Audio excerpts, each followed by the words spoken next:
অশোক শৰ্মাৰ বিস্ফোৰক পত্ৰই কপাইছে বাজপেয়ী ভৱন। নাম উল্লেখ নকৰাকৈ জয়ন্ত মল্ল বৰুৱাৰ বিৰুদ্ধে গুৰুতৰ অভিযোগ।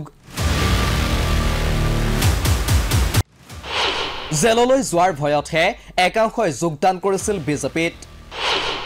সিন্ডিকেটৰ সংগৃহীত ধন ৰক্ষাৰ বাবে যোগদান কৰিছিল বিজেপিত। তোষামোদকাৰীৰে ৰাজ্য বেছিদিন শাসন কৰিব নোৱাৰি। নলবাৰী সমষ্টিৰ প্ৰাক্তন বিজেপি বিধায়ক অশোক শৰ্মাৰ এখন পত্ৰ এতিয়া ৰাজ্যৰ ৰাজনীতিৰ ব্যাপক চৰ্চাৰ বিষয় হৈ পৰিছে।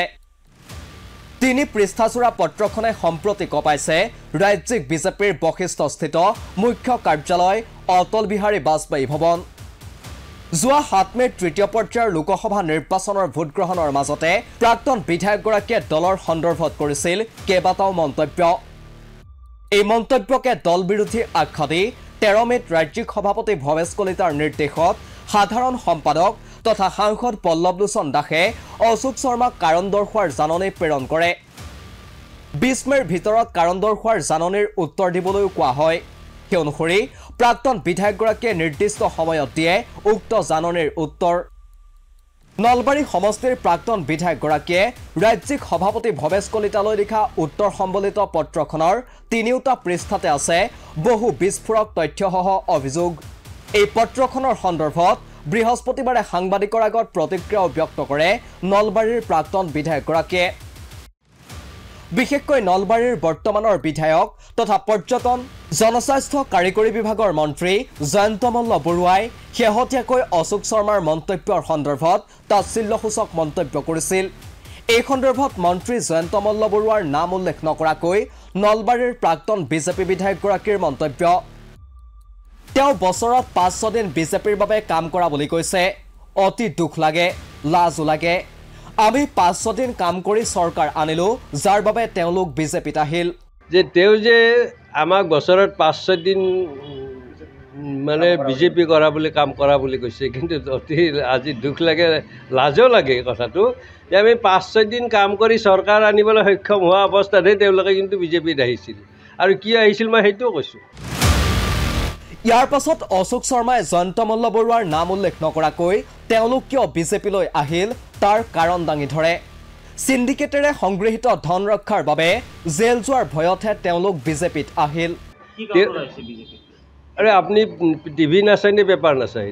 তাত মই স্পষ্টভাৱে কৈছোঁ যে তেওঁলোকে সিন্ডিকেটেৰে সংগৃহীত ধন ৰক্ষা কৰাৰ কাৰণে আৰু জেলক যোৱাৰ ভয়তহে তেওঁলোক বিজেপিত আহিছিল। এইটো কথা আপুনি কিয় নাজানে? আপুনি এগৰাকী নলবাৰীৰ নাগৰিক, ভাৰতীয় নাগৰিক হিচাপে জানিব লগা কথা।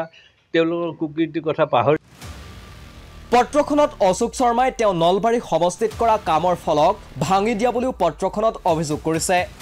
এই সন্দৰ্ভতো তেওঁ বৃহস্পতিবাৰে প্ৰতিক্ৰিয়া প্ৰকাশ কৰে। মন্ত্ৰী জয়ন্ত মল্ল বৰুৱাৰ নাম উল্লেখ নকৰাকৈ অশোক শৰ্মাৰ তীব্ৰ কটাক্ষ। কিছুমান মানুহৰ চৰিত্ৰ থাকে, যি চৰিত্ৰৰ কথা নলবাৰীৰ মানুহে ভালদৰে বুজি পাইছে, অসমৰ মানুহেও বুজি পাইছে। তেওঁৰ ফলক ভাঙি দিলে, বিজেপিৰ পৰা উলিয়াই দিলে অশোক শৰ্মা নাইকিয়া হৈ যাব নেকি? মানুহৰ কিছু চৰিত্ৰ থাকে, যি চৰিত্ৰটো নলবাৰীৰ মানুহে ভালদৰে বুজি পাইছে, অসমৰ মানুহেও বুজি পাইছে, নোহোৱাৰ কথাটো নাই। গতিকে এতিয়া ফলক নোহোৱা কৰিলে তেওঁলোকে। বিজেপিৰ পৰা তেওঁলোকে মোক সেইদিনা কৈছিলে যে বিজেপি মাইনাছ অশোক শৰ্মাকে। গতিকে তেওঁলোকে বিজেপিৰ পৰা মোক উলিয়াই দিলে, ফলক এখন ভাঙিলে বা অভাৰব্ৰিজত বা হৰি মন্দিৰত বা মেডিকেলত আমাৰ ফলকবিলাক নিদিলে, তাৰমানে মই নোহোৱা হৈ যাম নেকি? মানুহে পাহৰি যাব নেকি যে কাৰ দিনত এইখিনি হৈছিল?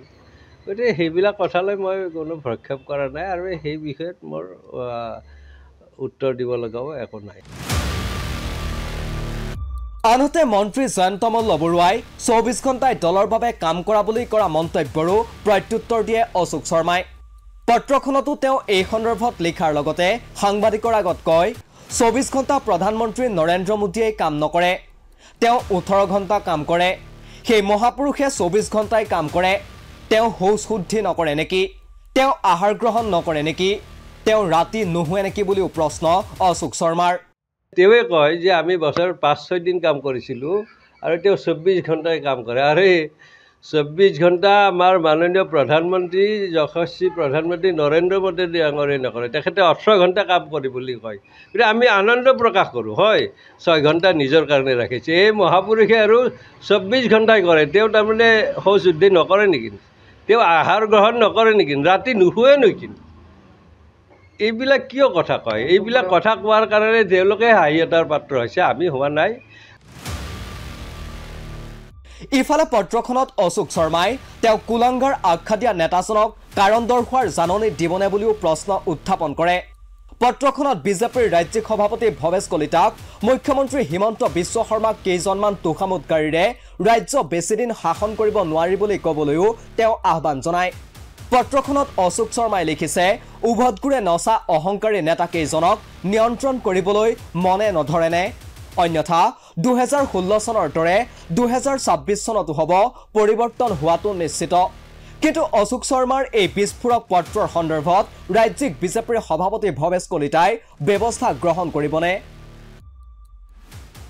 নিউজ ডেস্ক ৰিপোৰ্ট, দি ক্ৰছ কাৰেণ্ট।